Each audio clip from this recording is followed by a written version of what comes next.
friends, welcome back to my channel. I thought I would go ahead and do the pro panning tag.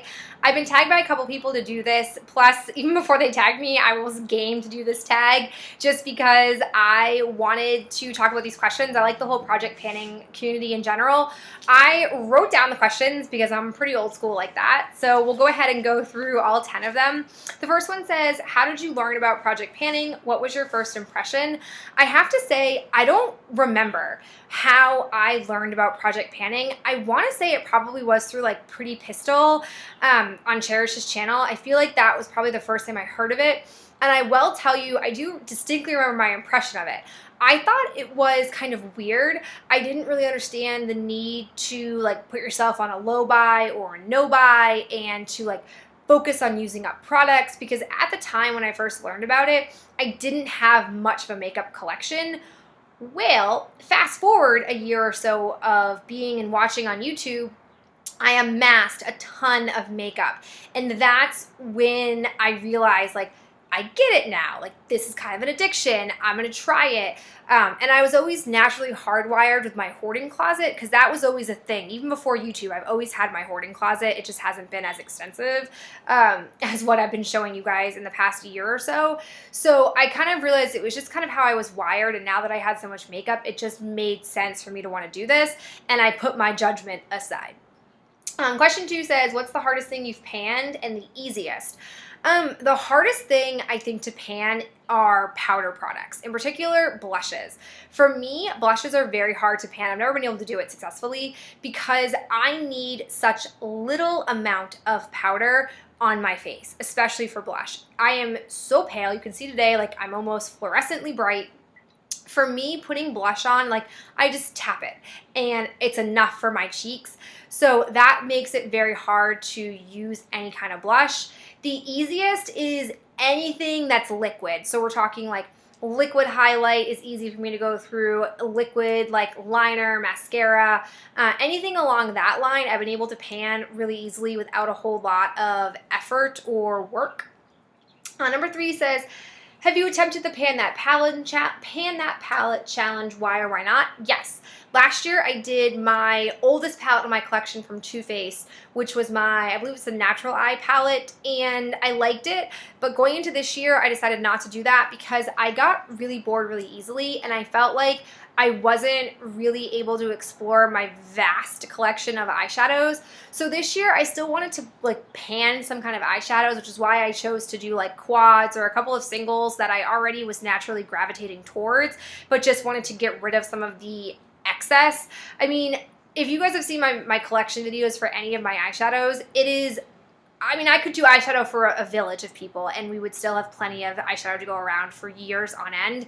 It is vast, it's extensive, and I don't have any real intention on like selling it or giving it away. I really like pretty much all the stuff that I have in there. So now it's just a matter of me really honing in and focusing on using stuff as much as I can while it's still functional. Number 4 says, has panning affected your makeup buying habits? If so, how? Yes and no. In some ways it has. There are some items that I say to myself, like, I don't need this, especially with eyeshadows. An eyeshadow palette now has to be so different. Like, if there's anything that's neutral based, I know I'm not going to buy it. So like Lorac, for example, is coming out with a new Lorac Pro palette, which is like the 3rd one in the series. And while it is super pretty, I know in my mind there is no need for that. I have every neutral palette I could ever possibly need for any neutral look. So I've really been curbed in that respect. As far as other things, not so much. Like, I know blush is a super bad weakness of mine and I can never get through it, yet I find myself still purchasing a blush here or there. So it does, but it doesn't. I do project panning more because I love the satisfaction of using things, kind of thing, and not necessarily because I'm so concerned about how big my collection is. It says, what do you plan on panning next?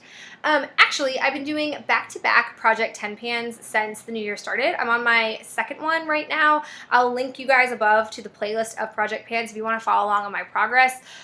This year, I'm keeping heavy track of it on a Google spreadsheet so I can actually count the number of products I managed to use up and also the total amount of money I've managed to use up. I'll be really curious to see my results at the end of the year. It's going pretty well so far. Some blahness about it, but I'm mostly liking it.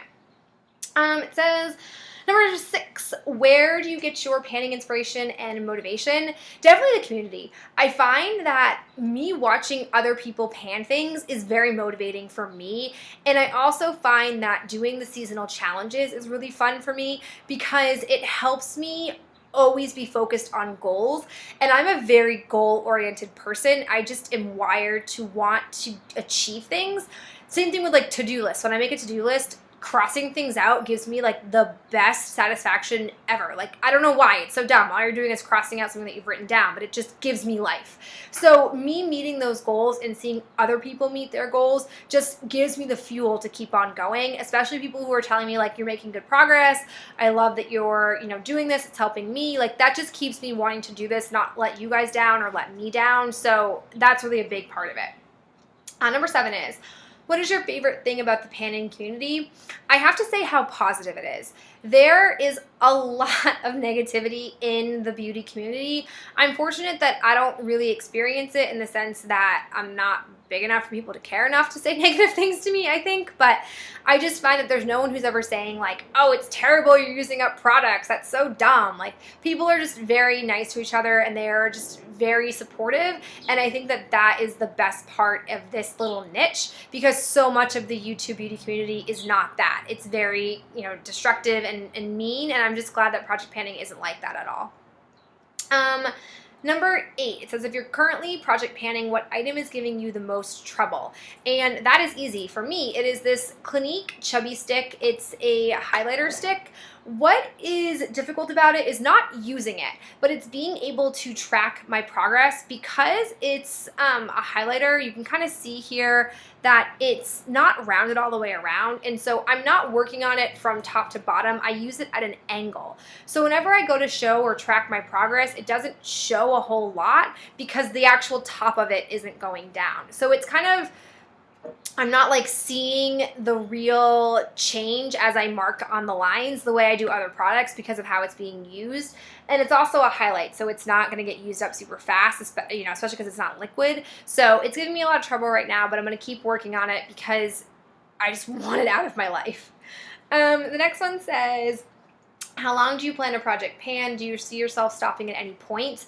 I don't, to be honest. Again, I'm so goal-oriented. Before, project panning was a thing in my life, I was constantly, trying to use up lotions, trying to use up samples. I was always doing it. I just never really kept track of it or made videos about it. So I feel like I'm going to forever be somebody who does things like that as long as I have a surplus of products. And I'm not sure I'll ever not have a surplus. I'm a girl who likes variety. I like to try out new things. I'd like to get to a point with certain things like mascaras or things like eyeliners where I don't have 10 or 12 of them because I don't need to have all of them on back stock. But at the same time, I think I'm always going to have backups of things just because I don't like the idea of one day having something and then it running out and me not having something else to reach for, because that is a weird thing about me. And then number 10 is, would you recommend project panning to others, and then how do you explain it? So this question was kind of funny for me because I don't tell people about this. I don't tell people that I'm using up products. That's partly why I'm so drawn to YouTube, because I don't have people in my life that have the same obsession with makeup and using up products and having a surplus of products the way I do. So there's no one I talk to about this. I'm not like, oh, hey, friend at work, here's what I'm doing, you should do it.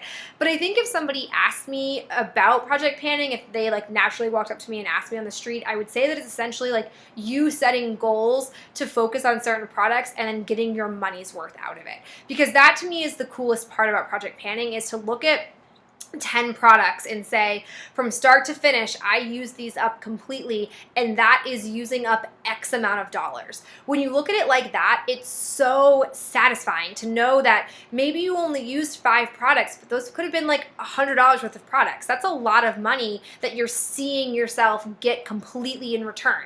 You know, I didn't just buy a $10 eyeshadow and then never used it, and that's $10 I could have bought groceries with or something. Like, you can clearly say that you were able to use up everything that you paid for, which I'm a big fan of, and I think that that's a really rewarding aspect of this. So that's kind of what I would tell people in general about it. All right, guys, that is it for me. I encourage anybody out there who does any kind of project planning, whether you film it or blog it or just do it in your own, house. Let me know in the comments below any of your responses to these questions. If you want to film a video, I would love to hear your responses about it. I've watched like maybe 8 people talk about these questions, and we all have very different answers. So I'd be really curious to hear from you, and I'll talk to you in my next video. Bye.